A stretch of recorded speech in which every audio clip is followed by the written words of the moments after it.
Here we go, Las Vegas at noon on this Monday, the 4th of November, 2024. Welcome to Nighttime at Noon on Fox Sports Las Vegas, the flagship station of the Vegas Golden Knights radio network. Coming to you live from Studio 31 at City National Arena in downtown Summerlin, Nevada. Dan D'Uva with Gary Lawless for this episode. Gary, the trees are turning colors. At the car wash this morning, I was told to keep warm. It is November hockey, and the Knights are in first place. That's funny. I pulled into my driveway yesterday, and some folks that live in my neighborhood were all bundled up, and I said good morning to them, and they said, "Oh, it's chilly," and I kind of smirked and said, "Oh, this is heaven." And they're like, "What do you mean?" I said, "Well, I'm Canadian." And they're like, "Oh, you're going to get a sunburn." So sunburn. They were ridiculous on both accounts. I hope they're not listening. But anyways. It is 63 degrees in Las Vegas today, and it is now feeling a little bit like hockey weather. So the Knights coming off a victory that was Saturday against the Utah Hockey Club, a 4-3 in overtime. Brett Howden had the overtime winner, had an assist and a goal. He is up to 6. Pavel Dorofeyev potted his 7th, and Noah Hannafin had a 3-point game. And the Knights remain unbeaten on home ice, 8-0. And while they have yet to win a road game, they're going to have some opportunities to win on the road this week. We'll talk about that on the show. We also have a number of mailbag questions. Gary unleashed the X/Twitter feed today. I am the Postmaster General. Yeah. I will sort and deliver. So we will sort and filter through some of those questions. Sure. And address them here on the show today. We also we have to kind of do some cross-promotion here. We know we've got the Vegas Golden Knights Insider Show coming up later today with Darren and Ryan, 4 to 6. We also are recording later today another episode of SLGND, and our guest will be Bruce Cassidy. So we're going to get to chat with the head coach about what has happened with his team a dozen games in. Doesn't exactly feel like a day off, does it? No, well, it's not for the broadcasters. No, I had to sort and deliver mail. I had to write, and now being with you is never a chore. It's not work. Gosher arriving at 1 o'clock for SLGND, that makes it a little more work. Yeah, I suppose so. I feel like I said it yesterday at the VGK Gala, which was fantastic. I want to ask you about that experience. A number of people who, listen to us or watch us are very kind, and they love to talk hockey and everything. And I will often say to those folks, it sure beats working for a living, because we have a heck of a lot of fun talking about this hockey team, and of course, about this hockey team winning. I don't know if you saw. So 2 things. First, I'll do the Gala thing first. Kim Frank is our VP of all things charity and runs the foundation, and her colleagues, Mia and Allie, did a tremendous job. It's a really nice event. It's an opportunity to see a lot of people that buy tickets to Golden Knights games, sponsorship packages, et cetera, et cetera. They're in many ways the lifeblood of the organization. It's a great chance to see them. They raised $1 million or close to it, right around $1 million. They're still counting. Yes. Tip of the cap to Kim Frank and her crew for making sure we had a good time. But way more important than that, generating, raising $1 million that they're now gonna put back into the community for those that are less fortunate. They do a lot of good work with that money, and I can't say enough about the efforts from the people that have the offices behind ours. Were you bidding on some of the events or prizes? No, really? You didn't have the paddle out? I don't know. Get the paddle out.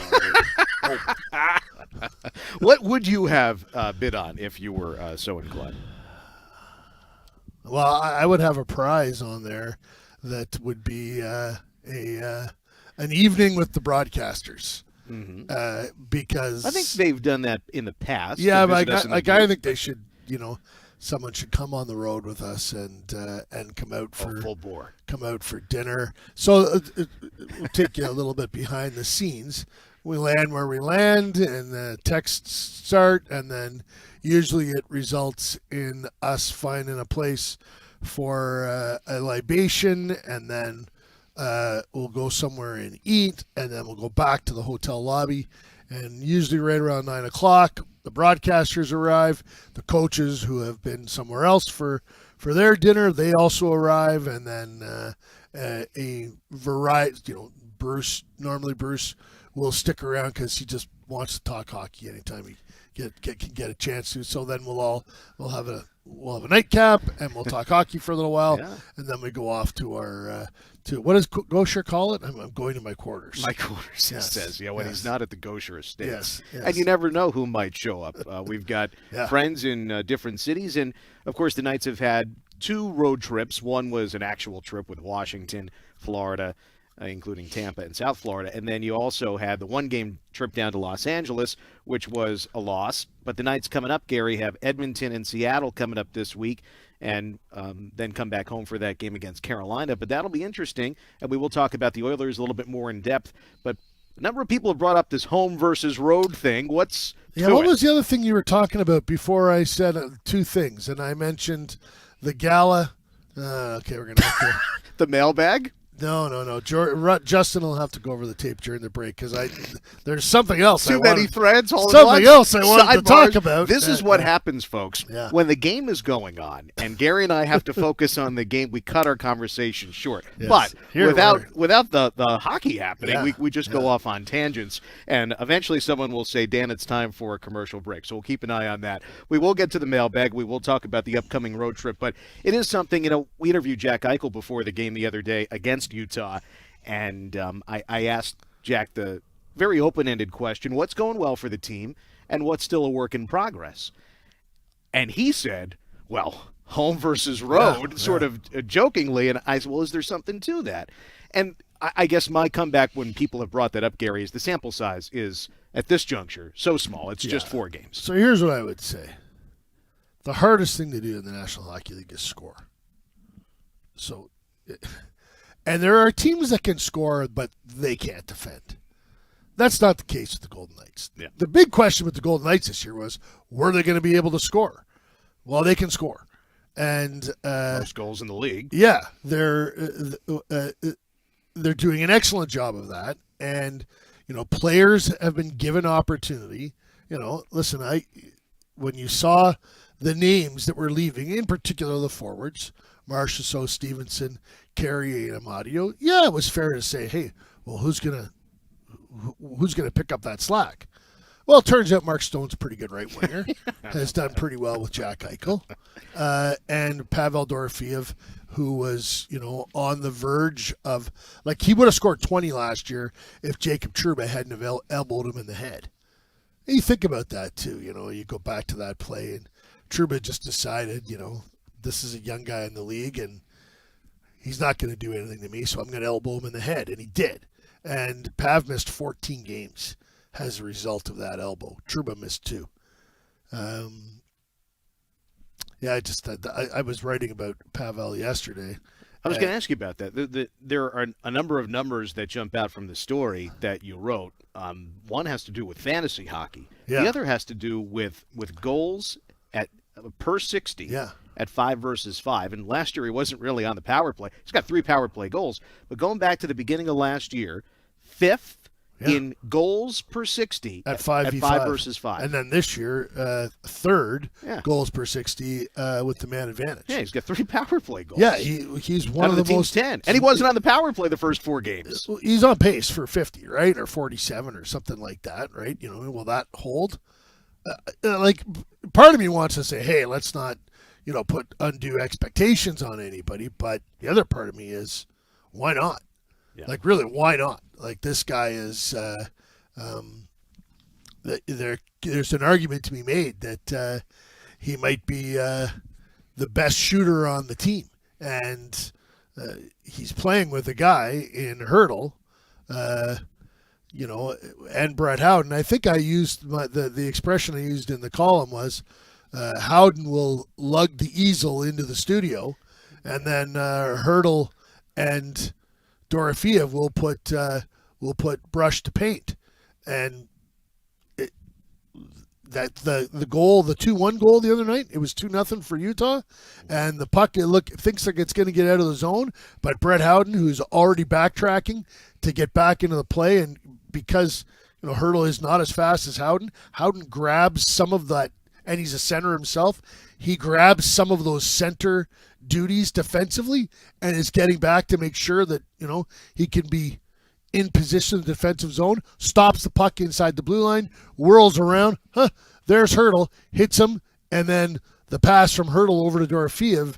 And then, the actual goal, it's not an easy goal. The goalie is trying to get back into play. There's a defenseman who is sprawled out, so he's got to get it above the defenseman, but then the window between the post and where the goalie is going to be is shrinking as he's shooting, and he just, it's like a millimeter inside the post. Yeah. And it's got zip on it. It's a fantastic goal. So he has been given opportunity. He is the if George McPhee and Kelly McCrimmon could draft a player and he's the exact development line that they would like. Hey, sure, would it be nice to draft a Connor Bedard who would be, we say he's immediately NHL ready. It was minus 44 last year or something like that, right? Dorofeev is a plus player. It plays well at both ends of the ice, and he gets the NHL ready. I've heard McPhee use the expression, I like to overcook them. And the best way I've heard it explained, and this is the one that I believe in, is the player should dominate at the level he's at before he moves to the next one. And we've seen it with different players over the years, different organizations who have come to the NHL too soon. There's those tweeners where, they're too good for junior. They've accomplished everything there. And, they're in the NHL maybe a little bit too soon. They probably should be in the American League, but the rules stipulate you've got to be either in junior or in the NHL. And it just never quite catches for those guys. Too much is put on them too soon. But the guys who are overcooked, the development process simmers a little bit longer so that when they do hit their stride, they're better prepared for it. Let me ask you this. Yeah. If you scored 50 goals in the Canadian Hockey League one season, what's wrong with scoring 60 or 65 the next? Sure. To me, he's done everything in junior. That's very rare. Mario Lemieux did everything that there was to do in junior. Be the player of the year in the country, win the Memorial Cup, on and on and on. It's only a handful of guys that really fit into that slot. And for those that are forget about the Canadian Hockey League, well, more players in the NHL have played in the Canadian Hockey League than anywhere else. And when you say Canadian Hockey League, we're talking the OHL, the QMJHL, and the WHL. Yeah, I just didn't feel like saying all three leagues. Well, for those who might not know that the CHL encompasses those three major junior leagues. Yeah. So let's be careful about throwing the Canadian Hockey League down the drain. We've got to protect it as well. And if you don't have good players in that league, no one's going to buy tickets to go to the games. No one's going to want to own the teams, and all of a sudden there's no league, and that's not good for anybody. No. One more part of that story that I liked, and I will fully admit, not a fantasy sports person. Yeah, me neither. I did like that the numbers in your story. If you went a week ago to the ESPN fantasy hockey roster and Pavel Dorofeev was on your roster, you were in the 1% who had Pavel Dorofeev. That was a week ago. Yeah. Sunday morning, when you checked out the numbers, 11.9%. Look, let's be clear. I didn't check out the numbers. I don't know anything about that stuff. But you have people for these things. Yeah, Gordon Weigers, right, who's my editor and my co-author and my office mate and my good friend. I texted him and I said, "Hey, do you know anything about fantasy?" And of course, he was quickly. My phone rang and we figured out. So his stock is high, both on the ice and in the realm of the make believe. Yeah, that's right. Yeah, not something that we know much about. He is part, Gary, and I'm speaking of Dorofeev, a handful of players who are showing the signs of growth early in this season. And I want to get your thoughts on a few of them, and I want to make sure we're not missing any of them. We'll talk about that after the break. But Pavel Dorofeyev, with his 7 goals, he has some critical goals in terms of when he has scored them, but also the impressive numbers. Who else is filling out this roster with above expectation performance, historically speaking? We will talk about that and more. We've got your questions sent in to Gary via Twitter X. The mailbag from Gary Lawless, the insider, will be a part of our show here today as we take you through this Monday afternoon, November the 4th. Game 13 coming up for the Knights. Later this week, it'll be in Edmonton on Wednesday. That's a 5:30 start Pacific time.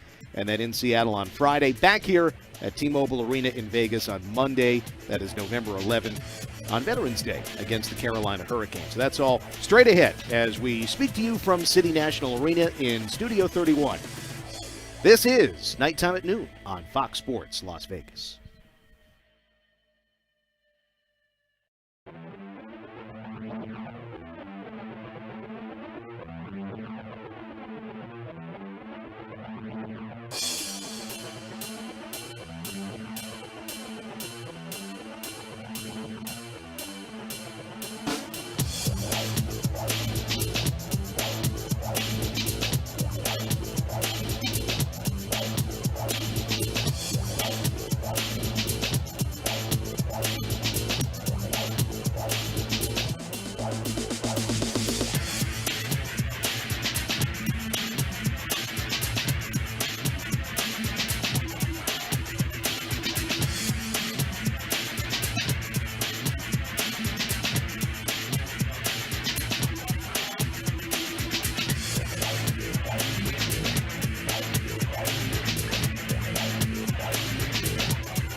Welcome back to Studio 31 as Nighttime at Noon rolls on. It is 12:19. Glad you could join us. D'Uva, Gary Lawless here. And let us tell you about what is really an exciting time for AFC Bournemouth, part of the Foley Entertainment Group. AFC Bournemouth is climbing the table in the English Premier League, where they take on some of the best football teams in the world. Show your support for the Cherries by catching their matches via stream on NBC's Premier League coverage. We're streaming on Peacock. Make sure to also visit the Arsenal here at City National Arena to pick up some Bournemouth merch, including jerseys, scarves, and more. Learn more and be part of the club's exciting new era. make sure to visit afcb.co.uk. That's afcb.co.uk. The Cherries. And, Gary, what a historic win it was for the Cherries, beating Man City over the weekend. And that is, that is historic. They'd never beaten them. And you have to go basically 4 years since the last time that Man City had lost a game. So that is an epic victory for the Cherries. Congratulations to Bournemouth. One of the news networks was doing a feature on voting in Milwaukee. And they went into a bar in Milwaukee, the oldest bar in Milwaukee, and some guy had a AFC Bournemouth shirt on. And the guy doing the story was British, and he said something about Bournemouth. And the guy turned around on his bar stool and went, "Up the Cherries!" There you go. World is small. Join the fun. They've got all the cool gear. I just walked through the store downstairs before the show, and they've got it there. This was a really weird thing this summer. My neighbor at the cottage in Manitoba, he's English. I've known that. I could hear it from. Anyways, we were talking. We're friendly. We were talking this summer, and he said something about, well, we're going back to Bournemouth. And I go, Bournemouth? Why are you going there? Well, that's where I'm from. Of course. So I had to call back, and I had Garrett Calloway FedEx me a Bournemouth jersey, and we presented it to him. He got all misty. He was quite pleased. How about that? Well, small world. The insider coming through as always. No, Garrett coming through. Well, connecting the dots. Yeah. There were a couple of moments that stood out from the win against Utah the other day, and we kind of broke down the one where Dorofeev scores that goal. The Knights were trailing 2-0. Hurdle and Howden set up that play, and then Noah Hannafin from Watt and Kolasar later in the period. How about as Noah Hannafin is recovering the puck in his own zone, and William Karlsson's line is on with Pearson and Holtz, Gary starts talking about, Dan, these guys have been close. They're just slightly off, but, that can change. Keep an eye on them. As Hannafin sets it up to Karlsson, and Karlsson delivers a backhand goal to put Vegas up 3-2. So the insider is really locked in right now. That was Nostradamus-like, for sure. Just, what's the saying? The sun sets on every dog one day, or that's not the expression, but you know what I'm talking about. Okay, well, it sounded good on the radio at the time. Yes, even Jeff Sharples liked it apparently. Yeah, Jeff was listening to us up from Terrace, BC, which is northern British Columbia, home place of Wade Flaherty. Okay. Well, Get to tell us who Wade Flaherty is? Wade Flaherty, longtime goalie in the NHL, the American League, the International League. Good guy, goalie coach for his now claim to fame as he's Connor Hellebuck's goalie coach in Winnipeg. Oh, okay. The 11-1 Winnipeg Jets. Yeah, there you go. And of course, the Knights do not play Winnipeg quite yet, but that'll be an interesting matchup when we do see the Winnipeg Jets. And Jeff Sharples, by the way, played for both Las Vegas and Utah in the IHL. First meeting for the Golden Knights and the Utah Hockey Club in the regular season, and Vegas winning 4-3, coming from behind, 2-0 deficit. Dorofeev and Hannafin to tie at 2-2 in the second. Karlsson for Vegas up 3-2. Kerfoot tied at 3-3. Brett Howden in overtime for the Heroics. 3-point game for Noah Hannafin. 3 of the 4 goals had Hannafin involved. We mentioned Dorofeev and the production. Now, I'll throw in a few other players here, Gary, and you tell me if I'm missing somebody. But Dorofeev with those 7 goals. Brett Howden up to 6. Nicholas Waugh, another contribution last time out, plus Keegan Kolasar. Those guys are part of the organization for a while now. Waugh and Kolasar are 27. Howden's right behind at 26. Dorofeev's 24. I said it to Ryan Wallace on our postgame show. This has gone on for too long with too many players to be a fluke. Your thoughts? Well, exactly right. One of the things that people see, look at all those goals that are leaving. Well, there's a vacuum in terms of that. There's a void that needs to be filled. There's also a leadership void.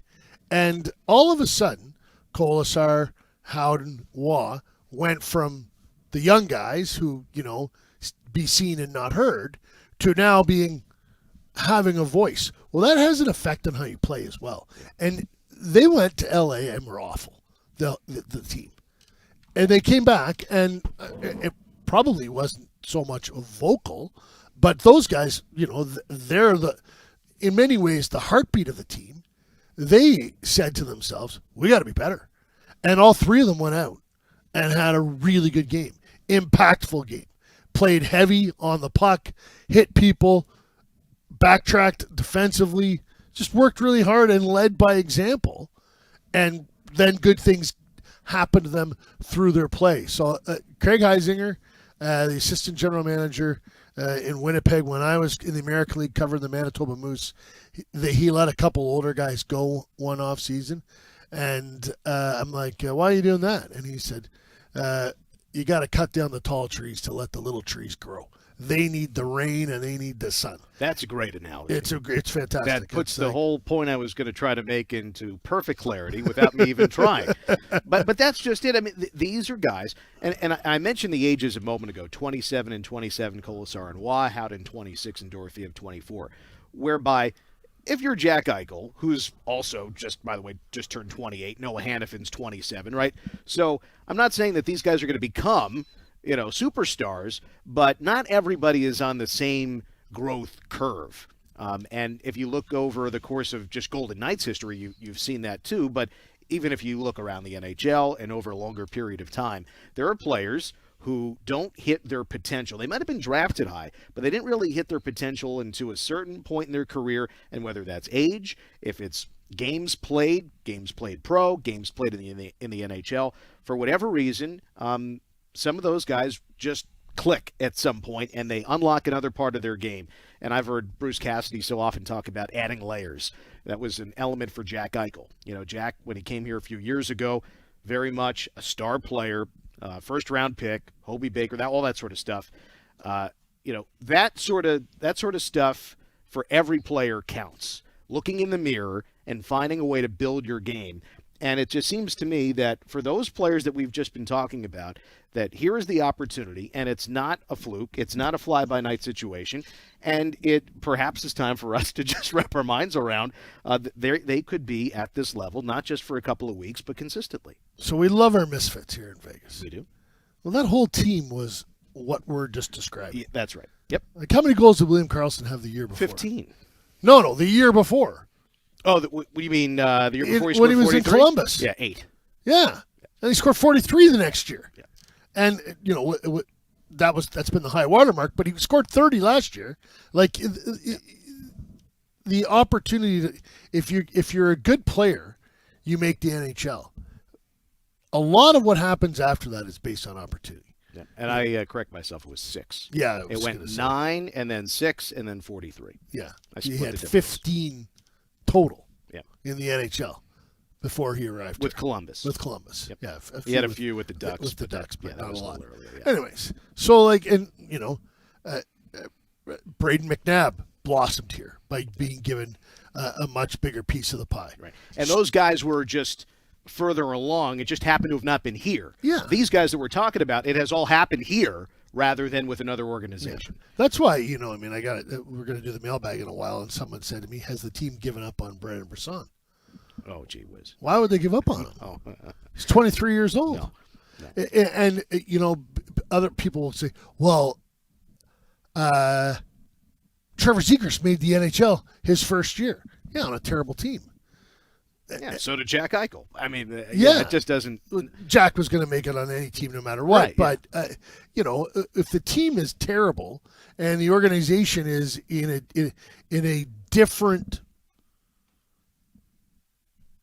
point in its curve, different things happen. Guy Lafleur went to the American Hockey League when the Montreal Canadiens drafted him. Larry Robinson, I think Larry Robinson spent a season and a half in Halifax with the Voyageurs. Won the Calder Cup. Yeah. Anyways, it's just like there's only spots for 18 skaters, and when the team is as good as this one is, it's hard to get that job. I would hope Brandon Brisson would say, okay, I've got a taste in the NHL. I've got to go and figure out a way to dominate in the American League. Just like you said earlier. And force the issue. And someone's going to get hurt at some point in time. So better make sure you're the guy that gets called up. Yeah. Yeah. And you said it just, I just want to reemphasize not everyone is on the same exact schedule based on your talent. Every player runs its own race. Exactly. So whether it's your age, junior hockey, like we're talking about Will Smith with the San Jose Sharks, who's not playing every game, for load management. He's 24 years old. Now, where would Will Smith be if he was in the Golden Knights in the American League? In the American League. Yeah, exactly. Yeah, I mean, so Brendan Brisson, yes, he's 23. Pavel Dorofeev, yes, is 24. That year can make a difference. And it's worth noting through all of this, Gary, that the Knights have these contributions from these players while still producing Mark Stone and Jack Eichel and Ivan Barbashev and Hurdle and Carlson and on we go. It would be very different if the Golden Knights were relying on these players to be their top scorers. They're not. It's more with respect to, as you match up with teams, especially tough competition in playoff series, when top lines might cancel each other out. If, let's say, McDavid's line cancels out Eichel's line, as an example, are you going to get consistent production from other places in the lineup? And with what we've just been talking about, the answer for what we've seen in this stretch of a dozen games to start the year, the answer is yes. Yeah, I'll go back to Game 6 versus the Dallas Stars in the Western Conference Final in 22-23. Who came out and punched their lights out? Yeah. Mm-hmm. The fourth line. Right. And ended the game in the first period. Exactly right. And because the Knights roster was so jam-packed with all of a sudden healthy players and new players, Dorofeev played one game in the series. I'm going back 2 years. But right. But last year. Dorf, and again, I'll go back to the Trouba elbow. It really derailed his season. Like he might already have 20 goals under his belt, which to me would have been like, he might go, now he's going to go, what do you have, 13 last year or 14? Pavel had 13. 13. Mm-hmm. So, it's going to look like a much larger, if he scores 30 this year, it's going to look like he came out of nowhere. Well, it should have gone, I think he had 9 the year before. It should have gone to 13, and then it should go to 30, 40, or 50, or whatever he throws in this year. Yeah, I'm giving him 30 right off the bat. Well, so I was going to wrap this segment with that question for these guys. Dorofeev's got 7, Howden's got 6. Where do you see? I mean, assuming that they're healthy and they're playing, where are the totals going to be for these guys? No, I don't want to do that. Okay, I thought you might say that. As soon as I said 30 for Dorofeev, I regretted saying that. So I'll put it this way: they're all going to have career years. Yeah, I'll give you one more. Nobody has scored 80 points in a season for the Golden Knights. Nobody. Is that going to happen this year? Yeah, Mark Stone's going to have 100 points. He's got 20 points right now in 12 games. Yeah, he's going to have 100 points. Jack Eichel is right behind as well. So there you have it. Okay, Knights with the most goals in the NHL and just a slot down in the goals per game. So we will talk about what's upcoming with the Edmonton Oilers and the Seattle Kraken, the upcoming opponents for the Golden Knights. We will also get to your questions. Gary issued a mailbag tweet/X post. We will get to some of those questions coming up. And with that, we invite you to watch your Golden Knights this year with Nighttime Plus. Download Nighttime Plus today on your smartphone, tablet, computer, or television to watch the Golden Knights live. Nighttime Plus delivers all locally televised games on Script Sports, as well as bonus content created throughout the season. Download and subscribe now to tune in all season long. Once again, you're listening to Nighttime at Noon on Fox Sports Las Vegas.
Hi, everybody. It is 12:37 Pacific time. Welcome to Studio 31.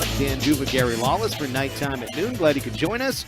A dozen games into the season. November hockey is here. Vegas victorious in overtime on Saturday, 4-3 against Utah. Brett Howden, the overtime winner. Next up, Edmonton Oilers on the road Wednesday, the 6th. That's a 5:30 Pacific time start. 5:30 Pacific, Wednesday in Edmonton. And then Friday in Seattle. That's a 7 o'clock start Pacific time. So Wednesday in Edmonton, Friday in Seattle as the Knights will go on the road at a record of 8-3-1. Tops in the Pacific Division among the NHL's leaders in a number of categories, including standings points.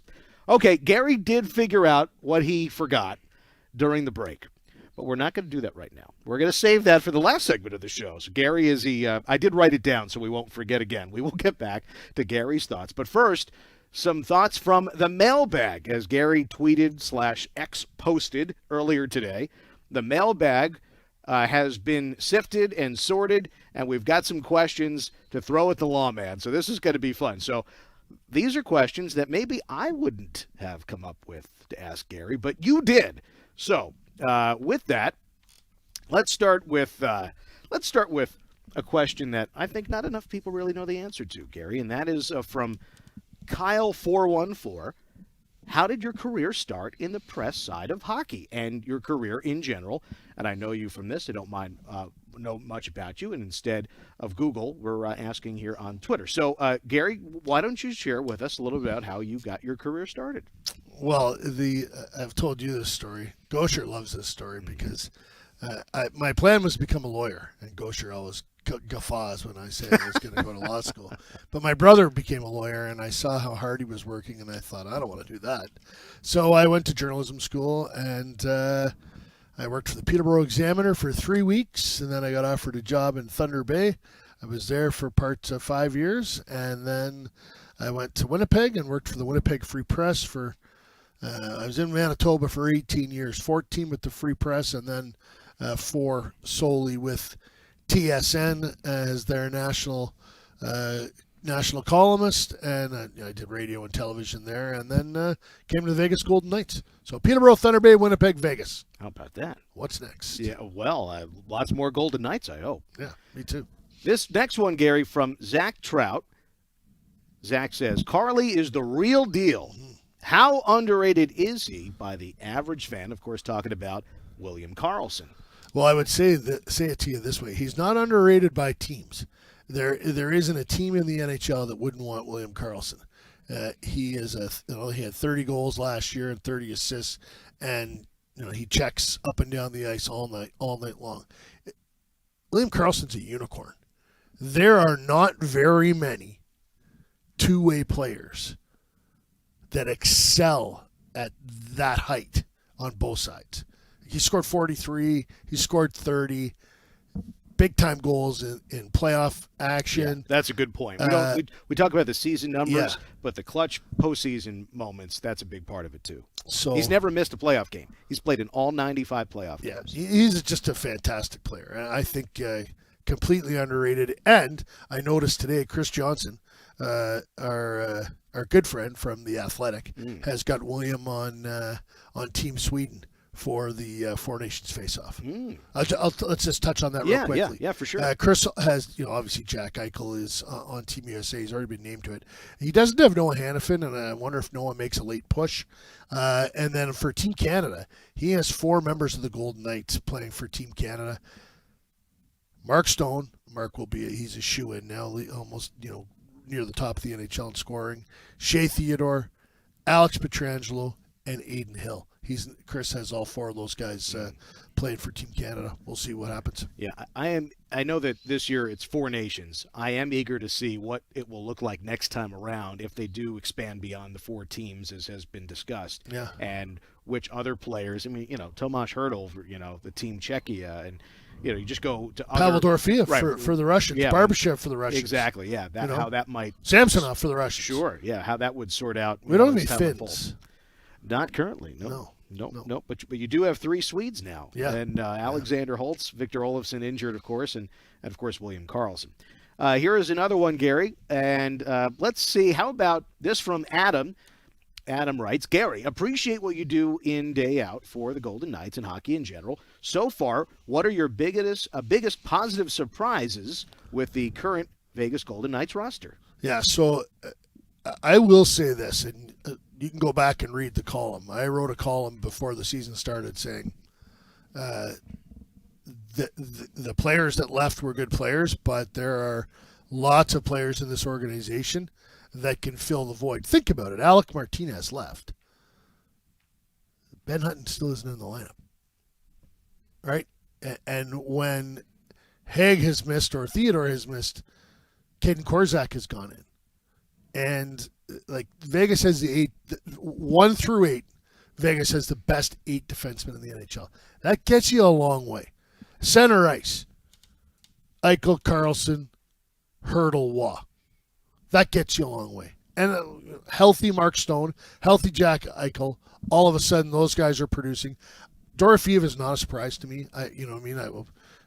It's clear by all the numbers that I've been able to and situations that I've been able to recount in our show so far. I have been expecting this from him, and at this level, like he could score. He just needed to get consistent at it, and he's done. He got a little stronger, a little more experienced, a little more confident, and all of a sudden the puck's going in all the time for him, and that doesn't surprise me at all. So those are some things that didn't surprise you. Yeah. One of the things that maybe has been a little bit of a surprise is Tanner Pearson. Yeah. Tanner Pearson, because he came in on a tryout, and you just didn't know he was a pro scout for another team sent me a note and said Pearson wasn't pretty or stupid enough to be good in Montreal. He's been real good in Vegas. So that would be the one surprise, because wherever they put him, he has been effective. Mm-hmm. Back to the mailbag. I've got one that I want to answer. Oh, okay. Yeah. Someone asked me, this is about the Golden Knights in a decade, when the decade is up and the Oakland A's are here. Yep. Mm-hmm. Mm-hmm. Will Vegas still be the number 1 team in Vegas? Yes. And the answer is yes. And it's funny because, like, the A's, they're not even here yet, but the Raiders are here. The question was from Klenka. Yeah, can you want to read the whole question? Do you think by the end of the decade, after the Athletics move to Vegas officially, and the Knights will have been in the NHL for 12 years, hockey will still be the number 1 sport here? Thank you, Klenka. So it's the NFL, and they're here and they're established. Now, listen, if the Raiders ever put a playoff team on the field and they go and win a Super Bowl, obviously that will be a huge moment in Vegas sporting history, and I'm here to tell you, everyone here at the Golden Knights hopes that happens, because that would just be fantastic for Vegas, and we are firm believers in a rising tide lifts all boats. No one will ever be Vegas born the way the Golden Knights are. It's just they started here.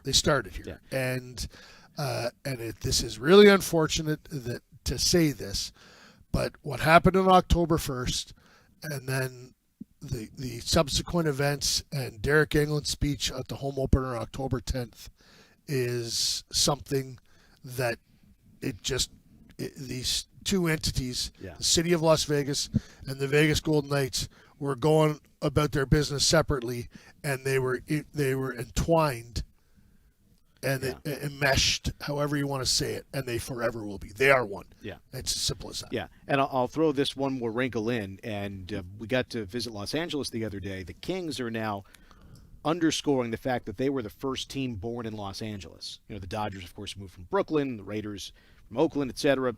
So the Kings started in 1967.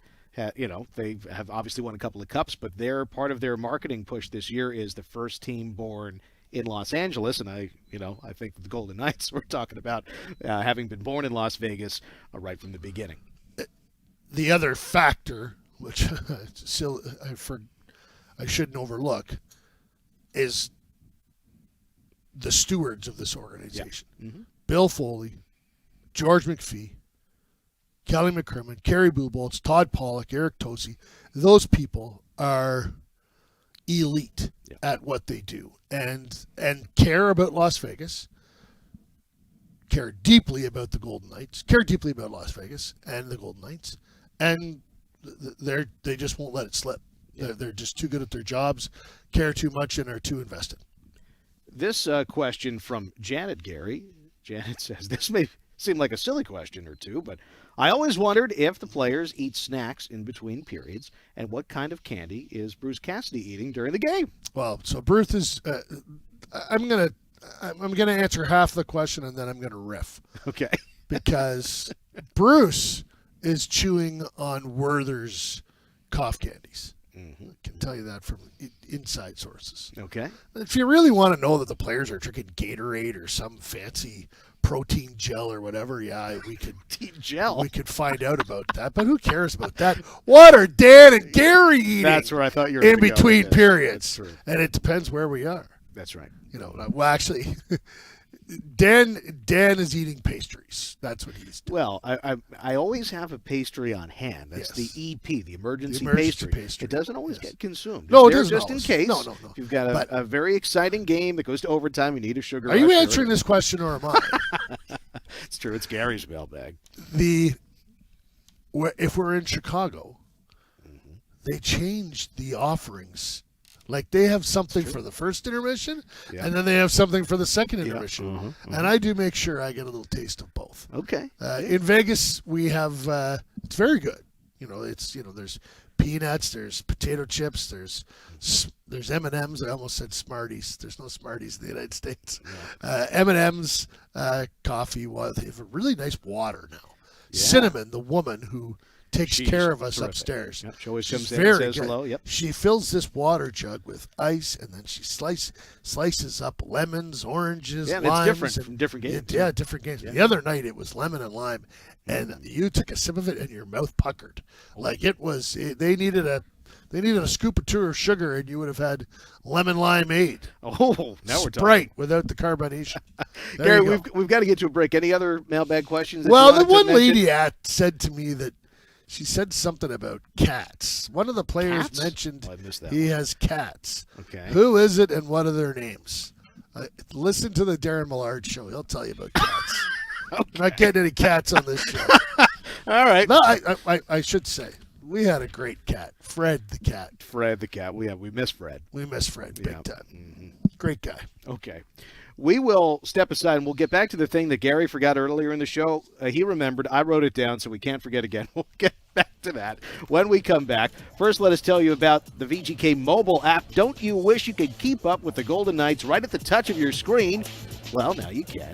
With the official mobile app of the Vegas Golden Knights, you can scan, buy, and transfer tickets, play new exclusive games, access live stats, receive game updates, and so much more. The official mobile app of the Vegas Golden Knights is available now on your smartphone through the App Store and Google Play. Back in a moment on Nighttime at Noon on Fox Sports Las Vegas.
12:53 Pacific Time. Dan and Gary with you from Studio 31. Catch the next VGK watch party on Wednesday, November the 6th, when the Knights take on the Edmonton Oilers. Prizes, the cast, and a DJ. Lots happening at Sunset Station that night, November the 6th, for the Golden Knights and the Oilers. That is a 5:30 start Pacific Time. 5:30 Pacific Time, Wednesday, Vegas visiting Edmonton. And for the moment, the Oilers without Connor McDavid. They have won their last 2 games without Connor McDavid. And the latest word from Coach Knobloch is probably 2-ish weeks, but that would still keep him out of the lineup for the game on Wednesday. Oilers are playing the Devils today, so you can watch the Oilers and the Devils in action. Yeah, and that game is on Amazon Prime up in Canada, and none other than our Shane Knighty will be providing the color commentary on that game, and that's a hell of a game. Yeah, the Devils can play. The Oilers are had a big win the other night. Leon Draisaitl really sort of stepped forward. Zach Hyman got off the schneid, so I expect a great game. And I'm actually I texted Shane this morning and said I'll be watching. Yeah, but you're not in Canada. It's on our. If you have Center Ice, it shows up on the Center Ice package. Right on the Prime feed. Oh, excellent. Yeah. Okay. Yeah. I've watched 2 of the Prime. So for our listeners, Amazon Prime bought a bunch of games from Rogers, who is the national broadcaster in Canada, and every Monday there is a game on Amazon Prime showing up in Canada, and they've put together a broadcasting crew. John Forsland is doing a lot of the play-by-play, and then Shane is one of the excellent color commentators that they've got to do those games. So it's a little bit of, I think, a test for Amazon. Sure. And we'll see if they're. I think there's 4 years left this year and 3 more on the U.S. deals. We'll see if they. I think I have those numbers wrong. Okay. Well, we'll close check to into that another anyways. time. By the way, the other game today, just 2 games. It's Los Angeles and Nashville. In Nashville, the Kings, by the way, are 2 points behind the Knights. So my other thought was, the Golden Knights can score. The things that kind of worry you: road record, penalty kill, and goals against. And Bruce Cassidy can fix those things. It's the fact that this team can score. That's check mark number 1. He'll get the other check marks. There you have it. We will have the head coach of the Golden Knights, Bruce Cassidy, on an episode of SLGND. We're recording it today, so you'll want to keep an eye out on your podcast feed for that. And, of course, later on today, you'll have the Vegas Golden Knights Insider Show right here, Fox Sports Las Vegas, with Darren Millard, Brian Wallace and company. That starts at 4 o'clock. Big thanks to everybody having a hand in today's broadcast. Ruben, Ron Paul, Justin, Amber, all of us at the Golden Knights. For Golden Knights Insider Gary Lawless, Dan D'Uva saying so long from Summerlin. And good day.